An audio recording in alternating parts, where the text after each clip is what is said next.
بصيرة.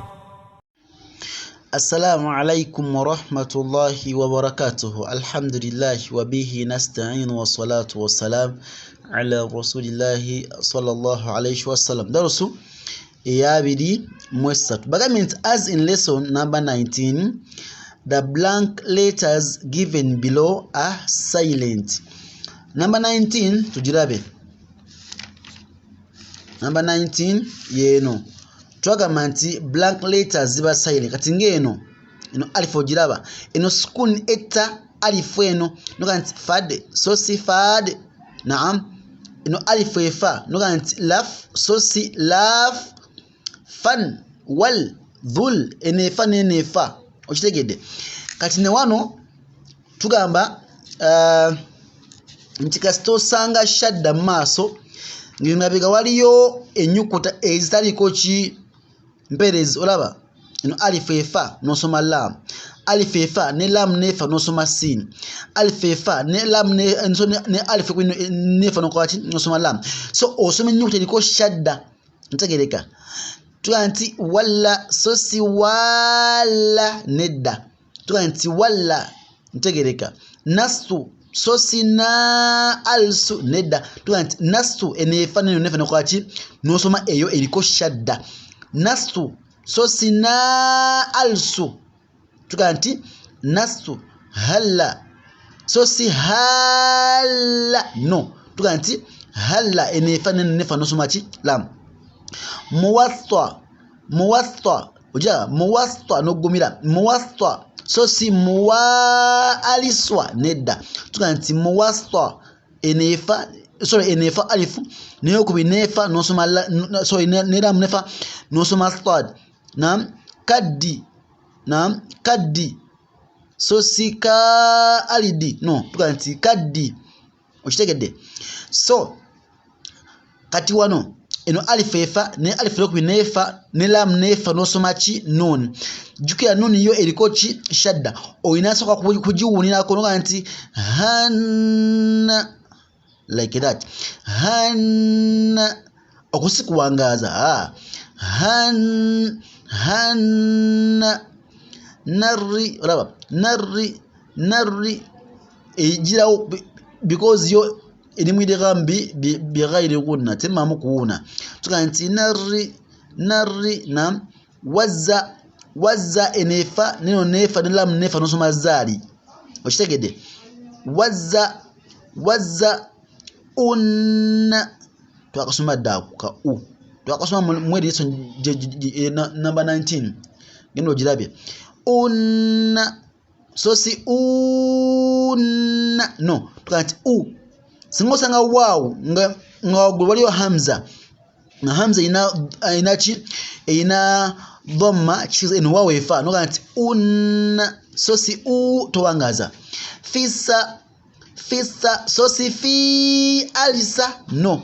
Tuga nti fisa nga kigambo ki fisa mawati. Tuga nti fisa okitegedde. Naam tugeze mu assignment. Walladhina walla bakikwadde wano walla kira walla then walladhina ya ayyuhalladhina okitabye. Naam ya ayyuhalla halla so si ha alla no. Tuga nti ya ayyuhalladhina. Naam ya ayyuhalladhina so si hayyuhalla no.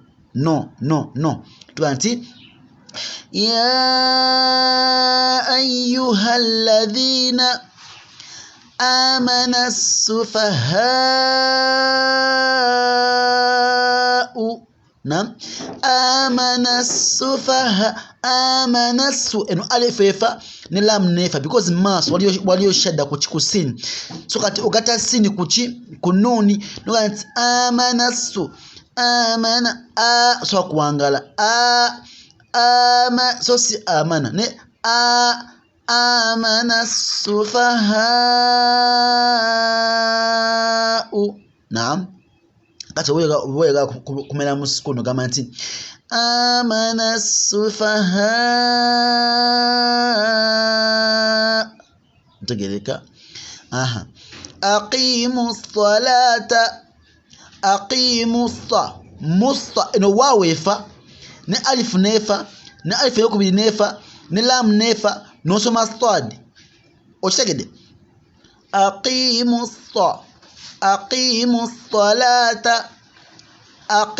ssalata ntegera so si aqimu as-sala nedda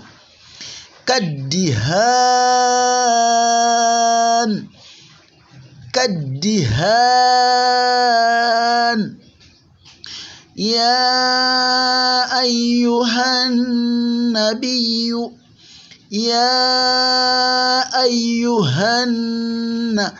hanna twakirabye dda naam tugetuga nti nuuni yekola ki yo eba osobola kunoga nti hanna kati tubona wano wakiri ya ayyuhan nabiyyu min ar-riba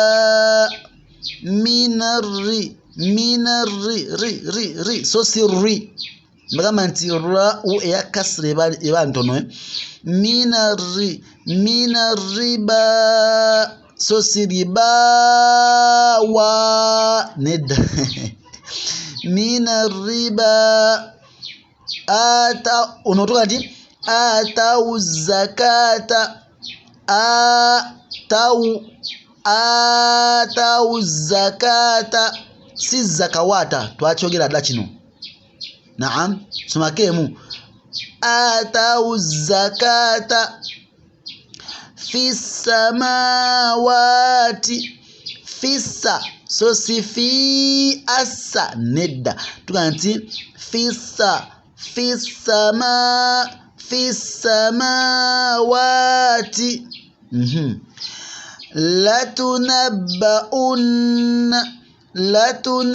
latunabba'unna nkudya unna twakabyedda kwa unna okalaba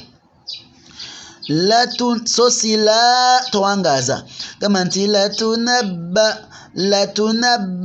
latunabba'unna wattaba'u shahawati kati eno fataha eno bagiwandika bubi yalina kubeera kuki ku ta'u okitegedde